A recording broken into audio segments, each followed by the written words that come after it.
좋아요와 구독하기는 사랑입니다. 부동산 TV 컨텐츠들 열심히 보강하고 있습니다. 지난주 목요일날 2019년 서울 아파트 마지막 기회가 온다의 저자 삼토시님 모시고 이런저런 요즘 이슈되는 질문들 그리고 좀 간간히 창의적인 질문들도 드렸는데요. 개인적으로 굉장히 유익한 시간이었습니다. 도움도 많이 됐고 대략 한 2시간 정도 녹음을 했는데 이제 이 내용을 월요일날 업데이트를 하겠다고 열심히 편집을 하기 시작했습니다. 근데 이게 시간이 굉장히 오래 걸리더라고요. 그래서 오늘 새벽 한 4시 반까지 편집을 해가지고 겨우 마쳤습니다. 조금 미진한 부분들은 이쁘게 봐주시고요. 앞으로도 부동산 초대석 코너에 굉장히 재밌는 유익한 이야기 들을 수 있는 초대 손님들 모셔가지고 얘기를 해보려고 합니다. 하나하나 기획하고 있으니까 기다려주세요. 자, 그러면 오늘 부동산 뉴스 읽어보도록 할게요. 좋아요와 구독하기는 사랑입니다. 첫 번째 뉴스입니다. 한국 경제가 2년 전에 이미 정점을 찍었다라고 합니다. 한국 경제가 2017년 9월 이후 하강 국면으로 접어들었음이 공식 확인됐다라고 하고요. 이 내용은 누가 하는 얘기가 아니라 통계청에서 발표한 얘기입니다. 통계청은 20일 국가통계위원회 경제통계분과위원회를 열고 최근 경기순환기의 기준순환일 정점 설정 안건을 재상정해서 이같이 결정했다라고 합니다. 통계청에 따르면 경기는 저점, 정점, 저점을 한 주기로 하는데 그동안 한국 경제는 2013년 3월을 저점으로 시작해서 제11순환기에 해당이 됐는데 이번 위원회를 통해서 정점이 판정되면 제11순환기의 경기 상승 기간은 54개월로 결정됐다라고 합니다. 통계청이 경기순환기간을 처음 판정한 제1순환기 1972년 3월부터 1975년 6월 이후에 가장 긴 상승이고요. 2016년 4분기 이후에 세계의 경제성장세 강화 및 교역 확대 등으로 개선세가 확대됐으며 2017년 9월 이후에 조정 국면을 맞이한 가운데 2018년 들어서 세계 경제성장률 둔화 및 미중 무역 심화 등 대외환경이 악화되면서 국내 경기가 위축된 것으로 판단된다고 밝혔다라고 합니다. 그러니까 지금 정점이라는 얘기가 아니라 2년 전에 정점을 찍었다는 얘기예요. 2017년 9월이 정점이었다는 얘기인 거죠. 2017년 9월 이후에 지금 24개월째 하강 국면이 이어지고 있는 상황인데요. 앞으로 5개월 안에 경기가 반등하지 못하면 제11순환기의 하강 기간은 역대 최장이던 제6순환기의 29개월을 넘어서는 수준이 될 거라고 합니다. 이런 기사를 보면 부동산과 연계해서 생각을 안 할 수가 없는데도 공교롭게도 2017년 8월 달에 아시다시피 파리 부동산 대책이 있었죠. 파리 부동산 대책의 골자는 부동산 시장을 안정화하기 위해서 세제, 강화, 대출 등을 규제해서 유동성 축소하는 등의 내용이 주된 내용인데요. 이 시점 이후부터 공교롭게도 똘똘한 한채 현상 심화됐죠. 그래서 부동산 투자는 서울해야 된다. 갑자기 서울 부동산 가격들이 더 급등하는 현상이 생겼고 지방 부동산 같은 경우는 안 좋아지기 시작했습니다. 한마디로 부동산 시장의 양극화가 굉장히 심하게 되었는데요. 유동성이 축소되고 지방의 경기가 안 좋았던 부분들이 2017년 9월 이후에 한국 경제를 하락으로 이끌게 하는 그런 어떤 원인이 되지 않았을까 생각이 됩니다. 이런 상황에서 서울 수도권 부동산만 다르게 간다라고 자신할 수는 없겠죠. 지금 이 시점에서 한번 되새겨볼 만한 그런 기사인 것 같습니다. 좋아요와 구독하기는 사랑입니다. 자, 두 번째 뉴스입니다. 정부가 준 3가지 카드 수도권 부동산이 예측 불허다. 이런 기사가 이데일리에 올라왔는데요. 이 3가지 카드라고 하는 게 하나는 이제 민간택지 분양가 상한제고요. 그 다음에 3기 신도시 지정에 따른 토지 보상금 풀리는 문제. 이 2가지가 하나고 나머지 하나가 마지막입니다. 2개의 얘기는 어떻게 될지 잘 모르겠다. 예를 들자면 민간택지 분양가 상한제 할지 안 할지 모르겠다. 왔다 갔다 얘기들이 한다. 실제로 오늘 보면 어떤 기사에서는 일단 이번에 밀어붙이고 10월부터 강남 4구 플러스 알파를 핀셋 규제하기 위해서 민간택지 분양가 상한제 적용 바로 할 것 같다. 이런 식으로 이야기하고 있는 언론도 있고요. 한편으로 다른 언론에서는 국토부랑 정부랑 입장이 다르다. 협의가 필요하다. 앞으로 어떻게 작동할지 지금 경기라든가 이런 부분들 고려해서 판단해야 되고 경기 위축 등으로 이어질 수도 있기 때문에 내부 진통이 좀 있을 것 같다. 이런 식으로 설명하고 있는 기사도 있습니다. 그래서 예측 불허라고 하는 거고요. 나머지 신도시 지구 지정에 대한 얘기도 그겁니다. 지정을 하고 토지보상금이 풀릴 거다. 30조다, 41조다 풀릴 거라고 얘기는 하고 있지만 한편으로는 지급하는 방식에 대한 불만들, 그리고 3기 신도시 추진하는 것에 대해서 원주민들 반대, 이런 부분들이 변수로 남아 있어서 이것도 좀 약간 미지수다, 그렇게 얘기하고 있는 내용입니다. 개인적으로 사실 이 기사에서 가장 관심 있었던 부분은 이겁니다. 광역교통망 기본구상안 계획이 발표 임박했다라고 하는 건데요. 사실 이 기사는 이 부분을 읽으려고 한번 꼽아봤습니다. 자, 지난 3월 출범한 대도시권 광역교통위원회 이하 대광위가 빠르면 이달 새 늦어도 10월 중으로 광역교통망 기본구상안을 발표한다라고 합니다. 대광위는 GTX와 광역버스 등 광역교통 정책 수립과 집행의 효율성을 높이기 위해 출범했고, 이에 따라 대광위는 지자체 간 이해관계로 지연되거나 무산된 광역교통 정책을 추진하고 광역교통시설 투자 확대 등 효율적인 광역교통망이 건설될 수 있도록 지자체와 관계기관 사이 조율하는 업무를 담당한다. 그래서 대광위 출범 이후 처음으로 나오는 광역교통망 기본구상안에는 전국 5개 광역권의 교통망에 대한 청사진을 제시할 예정이라고 합니다. 요약하자면 지자체 간의 이해관계 때문에 엉켜있는 교통 문제들을 풀겠다는 거잖아요. 차를 집어넣거나 GTX를 집어넣거나 두 개를 연계하거나 해서 교통을 개선시키는 데에 일조하겠다, 이런 게 목적인 거잖아요. 특히 2기 신도시, 1기 신도시 교통망들 아쉬운 곳들 많이 있는데 이런 부분들이 계속 지속적으로 불만으로 목소리들이 나와왔잖아요. 이번에 나오는 광역교통망 기본구상안에 어떻게 소외되었던 지역의 교통을 연결하느냐, 이런 부분들이 그 지역에는 담비와 같이 매력적으로 작동하지 않을까 생각됩니다.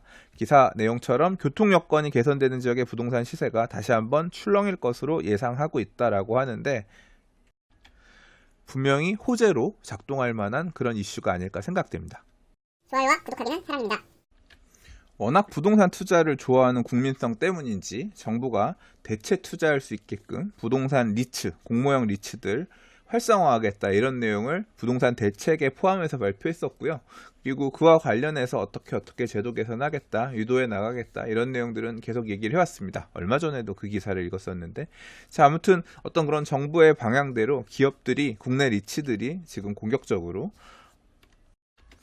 판을 키우고 있다, 그런 얘기입니다. 기업들도 먹거리 생겼다라고 지금 몰려 들어오는 것 같아요. 정부가 한 10배 정도 키운다 그랬으니까 계속 들어오겠죠. 근데 제가 사실 이 공모형 리츠 관련해서 별도의 영상 하나 찍으려고 준비하다가 그냥 주저하다 만 게 있는데, 그냥 뉴스 읽으면서 짤막하게 첨언하면, 저는 이런 시장을 키우려고 하는 의도도 알겠지만 개인적으로는 별로 이 매력을 못 느낍니다. 별로 투자할 생각이 없어요. 이유는 수익률이 그렇게 매력적이지 않아서 그런데요. 연 몇 프로, 5%, 많이 나와서 8% 이렇게 나올 수도 있겠지만, 이게 흔히 우리가 전세라든가 대출이라든가 이런 걸 끼고 하게 되는 갭 투자, 이런 것들에 비해서는 안정적인 임대 수익처럼 그렇게 느낄 수 있을지 몰라도, 우리가 흔히 얘기하는 레버리지 투자, 한 방 먹는 거, 이런 것 쪽하고는 조금 거리가 있잖아요. 그래서 안정적인 임대 수익을 꿈꾸는 이런 수요들, 연세 있으신 분들, 이런 분들의 수요들 같은 경우는 충분히 끌어갈 수 있을 것 같다라고 생각되지만, 아직 저평가되어 있는 곳이 남아있지 않나 눈을 벌겋게 뜨고 투자할 곳을 찾아다니고 있는 공격적인 투자자들, 이런 분들을 만족시키기에는 좀 한계가 있지 않나 생각됩니다. 제가 덧붙이고 싶은 이야기는 이겁니다. 사람에 따라서, 위치에 따라서 어떤 형태의 투자가 맞다. 예를 들어서 사회에 나와서 자산을 얼마 갖고 있지 못했던 제 입장에서는 재개발 투자라든가 분양권을 구입해서 새 아파트가 될 분양권을 구입한다든가, 이런 기회가 있지 않았으면, 이런 한방이 있지 않았으면 사실 지금의 자리로 점프해서 올라올 수가 없었거든요. 이걸 하기 위해서 지출을 줄이고 소위 말하는 몸테크도 해가면서 한방을 노리는 게 필요한 시절도 있습니다. 제 인생에선 그게 30대였던 것 같은데, 아이도 어리고 나갈 돈이 상대적으로 적었기 때문에 택할 수 있던 선택이었죠. 그렇지만 그런 선택을 할 수 없는 시절도 있습니다. 안정적인 현금 흐름이 더 중요한 시절도 있지요. 그런 시절에는 이러한 공모형 리츠도 충분히 훌륭한 선택지가 될 수 있을 거라고 생각합니다. 지금 나에게 필요한 부동산 투자는 어떤 방식일까? 충분히 고민하시고 현명한 결정들 하실 수 있길 바랍니다. 좋아요와 구독하기는 사랑입니다. 재산서 고지세들 받으셨죠? 진짜 충격과 공포에 굉장히 급증한, 하나도 아니고 여러 개가 급증한 그런 재산서 고지서들을 받았습니다. 서울 재산세 상한 가구가 3년 새 5.6배 늘었다라고 하는데, 작년에 내던 것보다 딱 법에서 정하고 있는 올해 올릴 수 있는 상한치를 만땅 채운 가구가 3년 새에 5.6배가 늘었다라고 해요. 주택 재산세는 과도한 세부담 방지를 위해서 연 최대 30% 이상 올려받지 못하도록 되어 있는데, 이번에 주택, 토지, 공시가격 많이 올리면서 현실화하면서 그러면서 재산세가 상한까지 꽉 차서 내게끔 된 사람들이 굉장히 많이 늘었다고 합니다. 정부의 공시가격 현실화가 세금 폭탄으로 되돌아온 것은 아닌지 우려스럽다. 재산세 인상은 일정한 소득이나 현금이 없는 고령자 가구에 상당한 부담이다라고 이제 이 내용을 발표한 김상훈 의원이 지적했다라고 하는데요. 납세자 입장에서 앞으로 줄어들 일 없는 이런 재산세, 보유세 이렇게 한꺼번에 많이 늘어난다는 것은 유쾌한 일은 아니에요. 자, 근데 이 얘기는 좀 하고 싶었어요. 뭐냐면 이번에 급격하게 주택 공시 가격이 오른 건 맞은데 보세요. 2018년 1월 1일 4억 5천 하던 집이 5억 5천 4백이 됐거든요. 이게 사실 제가 지금 살고 있는 집입니다. 근데 이 집이 2007년에 4억 5천으로 시작했는데 보시면 10년이 지났는데 11년이 지났는데 공동주택 가격이 거의 안 올랐어요. 그죠? 조금 오르다가 경기 안 좋아지니까 오히려 2013년에 가서는 4억 3,900, 2015년에는 4억 700으로 공시가격이 내려갔거든요. 급격하게 세금이 늘어나는 부분에 대한 우려들 이해는 가지만요. 주택 공시가격이 한동안 이렇게 오르지 않았던 걸 감안하면 어느 정도 받아들여야 되는 부분이 아닐까 생각합니다. 좋아요와 구독하기는 사랑입니다. 자, 오늘 준비한 마지막 기사입니다. 굉장히 황당한 기사네요. 100억대 대출로 아파트 수십 채 구매, 대출 규제 뚫은 사기꾼이란 제목의 기사인데 이 내용을 보면 그래요. 그러니까 뭘 갖고 뚫었냐면 전세자금 대출 가지고 뚫었어요. 방식은 이런 거예요. 일단 집을 삽니다. 집을 살 때 계약금 먼저 주고요. 잔금은 내가 전세를 놔서 이 전세금 받아가지고 잔금을 주겠다라고 해서 이렇게 집을 삽니다. 매도인은 일단 계약금 받고 그 다음에 잔금 받을 때 정상적으로 돈을 다 받죠. 받기 때문에 문제가 없습니다. 매도인은 그냥 이렇게 아무 이상 없이 가는 거예요.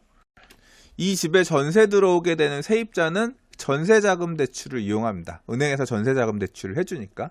그래서 세입자가 전세자금 대출을 받아서 이제 그 돈 내고 들어오게 되는데요. 문제는 뭐냐면 이 전세입자가 이 매수인하고 공모를 하는 거예요. 이렇게 들어온 세입자가 그냥 전출해버립니다. 나가버려요. 그러면 등기를 떼보면 그리고 이 세대 열람을 해보면 집에 거주하고 있는 사람이 없잖아요.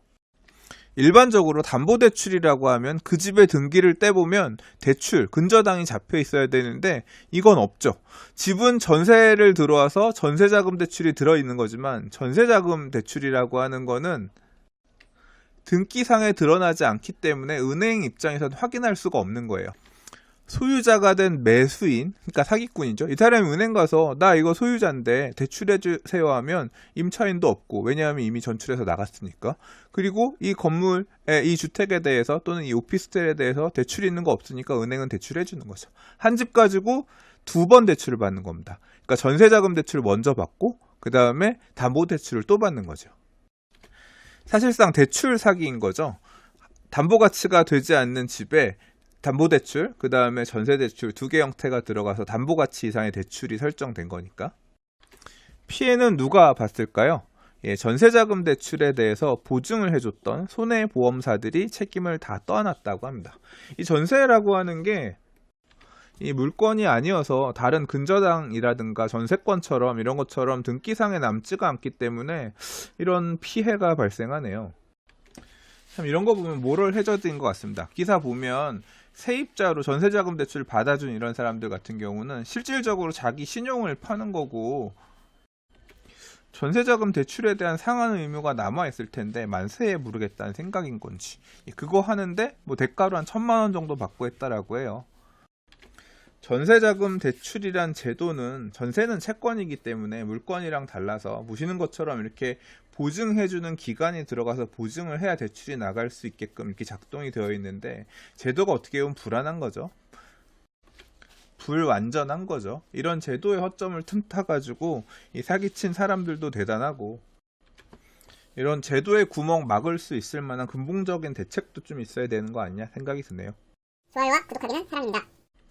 자, 오늘 준비한 뉴스는 여기까지입니다. 오늘도 봐주셔서 들어주셔서 감사합니다. 내일 또 다른 부동산 뉴스와 이슈로 인사드리도록 하겠습니다. 좋아요와 구독하기는 사랑입니다. 감사합니다. 부동산이었습니다.